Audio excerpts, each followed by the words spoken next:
செய்திகள். தமிழக பட்ஜெட் இன்று தாக்கல் செய்யப்பட்டுள்ள நிலையில் 2025-26ஆம் ஆண்டில் 1 லட்சம் மாணவர்களுக்கு 2500 கோடியில் கல்விக் கடன் வழங்கப்படும் என்று தெரிவிக்கப்பட்டுள்ளது. காஞ்சிபுரம் புற்றுநோய் மையத்தை மேம்படுத்த 120 கோடி ரூபாய் ஒதுக்கீடு செய்யப்பட்டுள்ளதாகவும் தெரிவிக்கப்பட்டுள்ளது. ராமேஸ்வரத்தில் புதிய விமான நிலையம் அமைக்கப்படும் என்று தமிழக பட்ஜெட்டில் நிதியமைச்சர் தங்கம் தென்னரசு அவர்கள் அறிவித்துள்ளார்.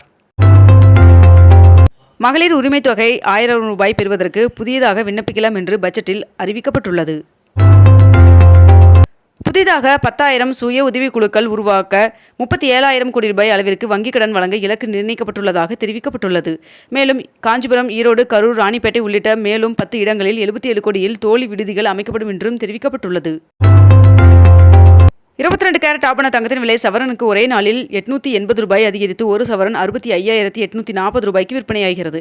அதேபோல் 1 கிராம் வெள்ளியின் விலை கிராமிற்கு 2 ரூபாய் அதிகரித்து 1 கிராம் வெள்ளி 112 ரூபாய்க்கு விற்பனை செய்யப்பட்டு வருகிறது. ஓசூரில் டைட்டில் பூங்காவும், விருதுநகரில் மினி டைட்டில் பூங்காவும் அமைக்கப்படும் என்று பட்ஜெட்டின் உரையில் அமைச்சர் தங்கம் தென்னரசு அவர்கள் அறிவித்துள்ளார்.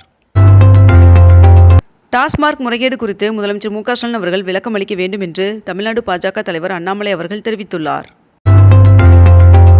முதல்வர் வெளியிட்ட பொருளாதார ஆய்வு 2024-25ஆம் ஆண்டிற்கான அறிக்கை தமிழ்நாடு தொடர்ந்து 8% வளர்ச்சி விகிதத்தை அடையும் திறனை கொண்டுள்ளது என்பதை எடுத்து காட்டுகிறது என்று துணை முதல்வர் உதயநிதி ஸ்டாலின் அவர்கள் தெரிவித்துள்ளார்.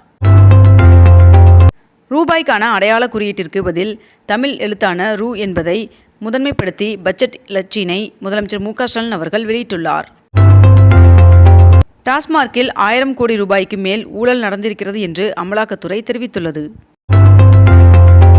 உதகைக்கு வார நாட்களில் 6000 சுற்றுலா வாகனங்களும், வார இறுதி நாட்களில் 8000 வாகனங்களும் அனுமதிக்கலாம் என்றும், அதேபோல் கொடைக்கானலில் வார நாட்களில் 4000 சுற்றுலா வாகனங்களும், வார இறுதி நாட்களில் 6000 சுற்றுலா வாகனங்களும் மட்டுமே அனுமதிக்க வேண்டும் என்றும் உத்தரவிடப்பட்டுள்ளது.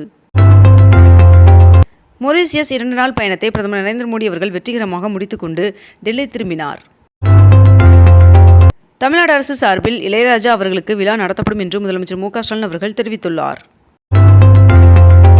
அமலாக்கத்துறை மூலம் பாஜகவினர் திசை திருப்ப முயற்சி செய்கின்றனர் என்று துணை முதல்வர் உதயநிதி ஸ்டாலின் அவர்கள் தெரிவித்துள்ளார். சென்னை துறைமுகம் மதுரவாயில் இடையே பறக்கும் சாலை பணி 2027ஆம் ஆண்டு பிப்ரவரியில் முடிவடையும் என்று தேசிய நெடுஞ்சாலை ஆணையம் தகவல் தெரிவித்துள்ளது.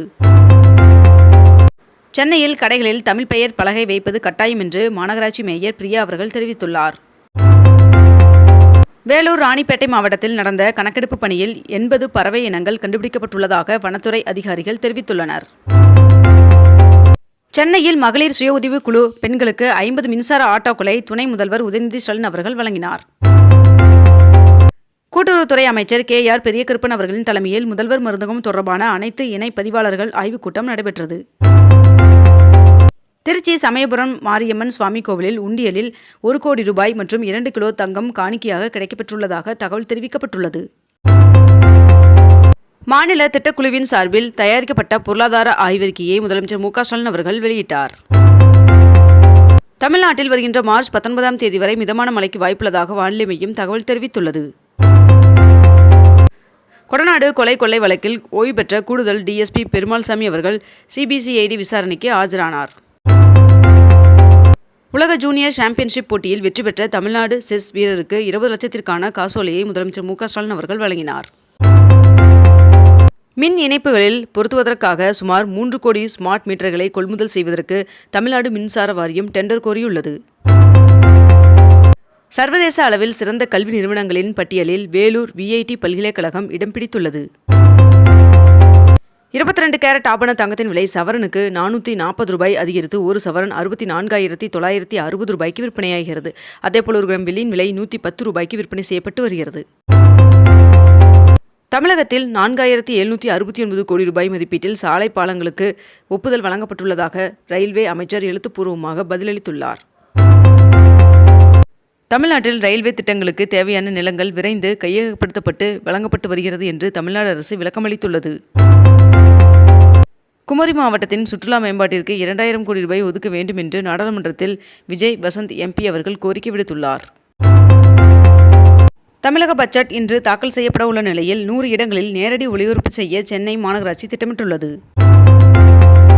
தமிழ்நாட்டில் 1 முதல் 9ஆம் வகுப்பு மாணவர்களுக்கான இறுதித் தேர்வு அட்டவணை வெளியிடப்பட்டுள்ளது. பௌர்ணமி பௌர்ணமி கிரிவலத்தையொட்டி விழுப்புரத்தில் இருந்து திருவண்ணாமலைக்கு சிறப்பு ரயில்கள் இன்று இயக்கப்பட உள்ளதாக தெரிவிக்கப்பட்டுள்ளது. தமிழ்நாட்டின் மலைப்பகுதிகளில் உள்ள தனியார் நிலங்களில் மரங்களை வெட்டவும் எடுத்து செல்லவும் ஆன்லைன் மூலம் அனுமதி வழங்க மலைத்தளம் என்ற இணையதளம் பயன்பாட்டிற்கு வந்துள்ளது. வீரப்பன் அவர்களை தேடுதல் வேட்டையில் அதிரடிப்படையால் பாதிக்கப்பட்ட மக்களுக்கு 3 வாரங்களில் இழப்பீடு வழங்க சென்னை உயர்நீதிமன்றம் உத்தரவு பிறப்பித்துள்ளது. துணை முதல்வர் உதயநிதி ஸ்டாலின் அவர்கள் தமிழ்நாடு சாம்பியன் அறக்கட்டளை நிதியின் கீழ் 2 நபர்களுக்கு 5,50,000 ரூபாய்க்கான காசோலையை வழங்கினார். அண்ணா நகர் மண்டலம் வில்லிவாக்கம் ஏரியில் 52 கோடி ரூபாய் மதிப்பில் மேற்கொள்ளப்பட்டு வரும் பொழுதுபோக்கு அம்சங்களுடன் கூடிய பல்வேறு பணிகளை அமைச்சர் சேகர்பாபு அவர்கள் நேற்று பார்வையிட்டு ஆய்வு மேற்கொண்டார். புதுச்சேரியில் புதிதாக கட்டப்பட்டு உள்ள ECR பேருந்து நிலையத்திற்கு வாஜ்பாய் அவர்களின் பெயர் சூட்டப்படும் என்று முதல்வர் ரங்கசாமி அவர்கள் அறிவித்துள்ளார். வருகின்ற மார்ச் 22ஆம் தேதி அனைத்து கிராம ஊராட்சிகளிலும் கிராம சபை கூட்டம் நடத்த தமிழ்நாடு அரசு உத்தரவு பிறப்பித்துள்ளது. சென்னையில் மார்ச் 18ஆம் தேதி அனைத்துக் கட்சி கூட்டம் நடைபெறும் என்று தேர்தல் ஆணையம் அறிவித்துள்ளது. புதுச்சேரியில் குடும்ப தலைவிகளுக்கு மாதம்தோறும் 1000 ரூபாய் வழங்கப்பட்டு வந்த நிலையில் இனி 2500 உயர்த்தி வழங்கப்படும் என்று தெரிவிக்கப்பட்டுள்ளது. தேசிய கல்விக் கொள்கையின்படி 2025-26ஆம் கல்வியாண்டு முதல் 4, 5, 7, 8 ஆகிய வகுப்புகளுக்கு புதிய பாடப்புத்தகங்கள் அறிமுகப்படுத்தப்பட இருப்பதாக NCERT தகவல் தெரிவித்துள்ளது. அரசு பள்ளியில் 6 முதல் 12ஆம் வகுப்பு வரை பயின்று இளநிலை கல்வி பயிலும் மாணவர்களுக்கு மாதம்தோறும் 1000 வழங்கப்படும் என்று புதுச்சேரி முதல்வர் ரங்கசாமி அவர்கள் அறிவிப்பு வெளியிட்டுள்ளார். பழனி அருகே கொழுமம் சிவன் கோவிலில் 13ஆம் நூற்றாண்டு கல்வெட்டுகள் இருப்பது கண்டறியப்பட்டுள்ளது. திருத்தணி முருகன் சுவாமி கோவிலில் நடைபெற்று வரும் மாசி பெருவிழாவில் சிறப்பு பெற்ற வள்ளி முருகப்பெருமான் சுவாமியின் திருக்கல்யாணம் நேற்று விமர்சையாக நடைபெற்றது. சென்னையில் அனைத்து மண்டலங்களிலும் மின்சார வாகனங்களுக்கான சார்ஜிங் நிலையங்களை சென்னை மாநகராட்சி அமைக்கிறது. கனமழை எச்சரிக்கையின் காரணமாக தூத்துக்குடி மீனவர்கள் 2வது நாளாக கடலுக்கு மீன்பிடிக்க செல்லவில்லை. கிருஷ்ணகிரி மாவட்டத்தில் உள்ள மேற்கண்ட இந்த 4 தாலுகாவிற்கு மட்டும் வருகின்ற 14ஆம் தேதி உள்ளூர் விடுமுறை அறிவிக்கப்பட்டுள்ளது. எலான் மஸ்கின் நிறுவனம் இந்தியாவில் ஏர்டெல் உடன் இணைந்து அதிவேக செயற்கைக்கோள் இணையதள சேவையை வழங்க உள்ளதாக தெரிவிக்கப்பட்டுள்ளது. தமிழ்நாடு சுற்றுலா வளர்ச்சிக் கழக கூட்டரங்கில் சுற்றுலாத்துறையில் மேற்கொள்ளப்பட்டு வரும் வளர்ச்சி மற்றும் மேம்பாட்டு பணிகள் குறித்து சுற்றுலாத்துறை அமைச்சர் ராஜேந்திரன் அவர்கள் ஆய்வு மேற்கொண்டார். முதலமைச்சர் மு க ஸ்டாலின் அவர்கள் செங்கல்பட்டு மாவட்டத்தில் நடைபெற்ற அரசு விழாவில் மொத்தம் 1285 கோடி மதிப்பிலான 47 முடிவுற்ற பணிகளை திறந்து வைத்தும் 5 புதிய திட்டப்பணிகளுக்கு அடிக்கல் நாட்டினார். இத்துடன் இன்றைய தலைப்புச் செய்திகள் நிறைவடைகின்றன. மேலும் இதுபோன்ற அண்மை தகவல்களை உடனுக்குடன் தெரிந்து கொள்ள அக்னிபூ சேனலை சப்ஸ்கிரைப் செய்து கொண்டு தொடர்ந்து இணைந்திருங்கள். நன்றி, வணக்கம்.